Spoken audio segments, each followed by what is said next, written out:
Imagine you are standing on a vibrant, bustling island. You have your own democratically elected government, and your home produces over 60% of the world's semiconductors, including over 90% of the most advanced ones.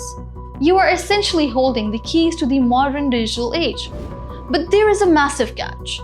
Just across a narrow strip of water, a global superpower views your home not as an independent country, but as a regenerate province. They have explicitly vowed to unify your island with the mainland, preferably by peaceful means, but absolutely by force if it becomes necessary. Now, imagine that one distant superpower that promised to protect you suddenly starts treating your survival as a simple negotiating chip. What is the China Taiwan crisis? It sounds like a traditional military standoff, does it not? It sounds like warships and the fighter jets staring each other down across the ocean. But the reality unfolding right now is far more psychological, deeply political, and incredibly dangerous. We are currently witnessing a massive silent revolution taking shape in East Asia. But we will get to that. First, to truly understand the sheer panic and shifting alliances of today, we have to understand exactly how this island became the most contested piece of real estate on the planet. See, to comprehend the modern geopolitical landscape of the Taiwan Strait, we have to go back in time. Taiwan actually came under Chinese control during the Qing Dynasty, but it was given to Japan after China lost the First Sino Japanese War back in 1895. Fast forward 50 years and China finally regained control of Taiwan in 1945 after Japan lost the Second World War. But peace did not last. The true root of today's crisis originates from a brutal Chinese Civil War that raged from 1927 to 1950. It was a massive struggle for the political control of modern China between the Nationalist Party, known as Kuomintang or KMT, and the Communist Party of China or CPC. In the end, the CPC emerged completely victorious. So, what happened to the losers? The KMT, which is one of the oldest political parties in the East Asia, retreated entirely to the island of Taiwan. They established the Republic of China there, while the victorious CPC officially proclaimed the People's Republic of China on the massive mainland. For decades, this created a reality of hostile intentions and angry rhetoric. But relations actually started improving in the 1980s. So why are things so incredibly tense today? The recent terrifying stalemate in cross-strait relations officially began in 2016. This was triggered by the election of a pro-independence president named Tsai Ing-wen from the Democratic Progressive Party or DPP. Because of this pro-independence stance, China considers her a separatist and a troublemaker. To make matters worse, she explicitly refused to recognize the 1992 consensus, which was an earlier political foundation between the two sides. This rejection resulted in a massive show of force from Beijing. They completely cut off most of their official dialogue with Taiwan's government. They banned their own citizens from taking individual trips to Taiwan in 2019, and most alarmingly, they started sending warships and fighter jets closer and closer toward the island on a daily basis. During this tenure, Taiwan also lost a large number of diplomatic allies. But history does not just freeze in place. It keeps moving and global alliances shift. And that brings us directly to the shocking developments of the year 2026. Now, for a long time, Taiwan relied heavily on the United States for a security umbrella. But what happens when that umbrella is suddenly pulled away? As the year 2026 unfolded, Washington started showing a growing indifference toward its Indo-Pacific allies. Following his return to the Oval Office, President Donald Trump fundamentally changed the American playbook. He actively scaled back his reliance on Quad as a primary security framework for the constraining China. Instead, he prioritized weaponized interdependence in trade, technology, and advanced semiconductors to counter China's industrial rise. But the real turning point was the massive military campaign involving the United States, Israel, and Iran. Because of that Middle Eastern war, the United States actually relocated its terminal high-altitude area defense system straight from the Korean Peninsula to the Middle East to replenish lost batteries. They deployed thousands of Marines and the USS Tripoli, an amphibious assault ship previously based in Japan, directly into the Middle Eastern region.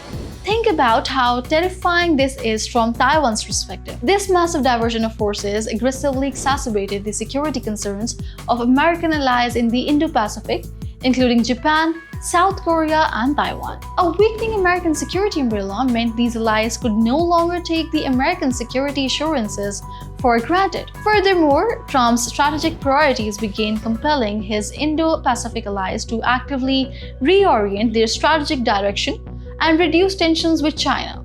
They became increasingly aware that Washington might leave them completely without the meaningful support. This growing unreliability drove a massive Taiwanese strategic recalibration. Taiwanese politicians started becoming deeply wary of American reassurances. They increasingly viewed Taiwan as being cast in the tragic role of the Indo-Pacific's Ukraine, meaning they would just be a recipient of weapons rather than an actual partner in a coherent defense strategy. So, what did Taiwan do? They started mending fences. On April 10, 2026, which was the 47th anniversary of the United States signing the Taiwan Relation Act, China hosted a highly respected Taiwanese politician. Her name is Cheng Liwan, the chairperson of Qing-te, which holds the largest bloc in Taiwan's parliament. During a high-profile meeting with the Chinese President-elect Jinping, both leaders actively called for peace. They agreed to resume ties in several domains, including direct flights and import of Taiwanese aquaculture products. Following this visit, China even announced a comprehensive 10-point package to boost ties, offering shared water and electricity for offshore islands and new trading markets for the small businesses. It was a brilliant diplomatic overture. The choreography of the visit, the timing of the policy announcements, and the tone of the messaging all pointed to a renewed effort by Beijing to engage Taiwan through political channels rather than just strategic pressure and military intimidation. But the chess game was far from over, because just 1 month later, the entire geopolitical board flipped again. In mid-May 2026, President Donald Trump made a highly anticipated state visit to Beijing. Following this massive summit between Trump and Jinping, the geopolitical dynamics between the United States, China, and Taiwan saw several incredibly notable shifts. And these shifts were primarily centered around the status of American arms sales and a sudden, shocking softening of American defense rhetoric. Picture the scene immediately after the summit. President Donald Trump casually indicated that a pending $14 billion arms package for Taiwan was currently under consideration. But he did not guarantee it. Instead, he openly stated that this massive defense package could serve as a very good negotiating chip with Beijing. Can you imagine the panic in Taipei? Trump has completely delayed the decision and has yet to greenlight the package. Furthermore, despite his earlier statement that he would speak with Taiwanese president regarding the potential sale, absolutely no preparations for a phone call have reportedly been made. This delayed package is not just basic ammunition. It includes systems that are absolutely critical to Taiwan's desperate efforts to develop an integrated air and missile defense network. The Lai administration has explicitly outlined this exact network as a key defense priority, and now it is dangling in the wind as leverage in completely different negotiation. And it's not just the weapons that are being withheld. The actual American rhetoric is changing in real time. At the Shangri-La Dialogue in Singapore in late May, United States Defense Secretary Pete Hegseth noticeably and drastically softened his language regarding China compared to his exact statements at the same forum in 2025. Hegseth actually stood here and stated that the United States respects China's ambitions. He actively emphasized finding specific areas where the two powerful nations can actually work together. This was a direct, calculated departure for his 2025 remarks, where he explicitly and aggressively referred to China as a threat. Now, despite this massive shift in tone, Hegseth maintained that the United States' positions on Taiwan has not changed. He claimed Washington remains totally committed to ensuring no hegemon dominated the Indo-Pacific. But when he was pressed, he totally declined to comment specifically on the detailed arms deal, completely deferring the ultimate decision straight to the president. So, how does a strategic mastermind like Beijing respond to this American hesitation? they deploy a flawless campaign of carrot and stick diplomacy. In the direct wake of the summit, Beijing has aggressively attempted to capitalize on the uncertainty during the American defense commitments. Their goal? To heavily influence Taiwanese domestic politics from the inside out. First, they offered the carrot, in a very rare exception to its ongoing campaign to actively constrain Taiwan's international presence. The People's Republic of China actually allowed Taiwan's minister without portfolio, Yang Jianmi, to attend an epic ministerial meeting in Suzhou. This is incredibly significant as she is the most senior sitting Taiwanese official to visit the mainland on official business since 2016. But immediately after offering the carrot, they swung the stick. Concurrently, Beijing ruthlessly continued its broader diplomatic blockade. They once again successfully prevented Taiwan from participating in 2026 World Health Assembly. It is a brilliant psychological play. They are showing Taiwan exactly what they get if they cooperate and exactly what happens if they resist. And this strategy is working perfectly inside Taiwan's borders. The strategic ambiguity radiating from the White House is currently actively shaping Taiwan's internal political discourse. Taiwan's opposition party, the Qing-te, along with the Qing-te-aligned media outlets, have aggressively utilized the American arms sales delay to deliberately cast doubt on the reliability of United States support for the ruling Democratic Progressive Party. This internal division plays perfectly into the Beijing ultimate goal. It completely elevates the Qing-te's model of conciliatory cross-strait relations, or the DPP's pursuit of stronger independent defense capabilities. By simply pausing a weapons delivery, Washington has given the pro-unification voices in Taiwan the ultimate talking point.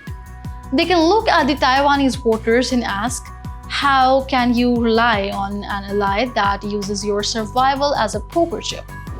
This is the reality of China-Taiwan crisis today. It is no longer just about the military pressure or the endless political theater. The choreography of these visits, the shifting American rhetoric, and the deeply entrenched domestic politics all point to a completely renewed effort by Beijing to engage Taiwan through political and psychological channels. For decades, the dispute over sovereignty and identity has remained totally unresolved and deeply entrenched. Neither Beijing nor Taipei has fundamentally shifted its core position, but the ground beneath their feet is moving fast. The United States is signaling that its ironclad protection might actually have a price tag. Beijing is masterfully playing both the generous neighbor and the ruthless gatekeeper. And the people of Taiwan are caught completely in the middle, forced to decide whether their future lies in the independent defense or peaceful integration.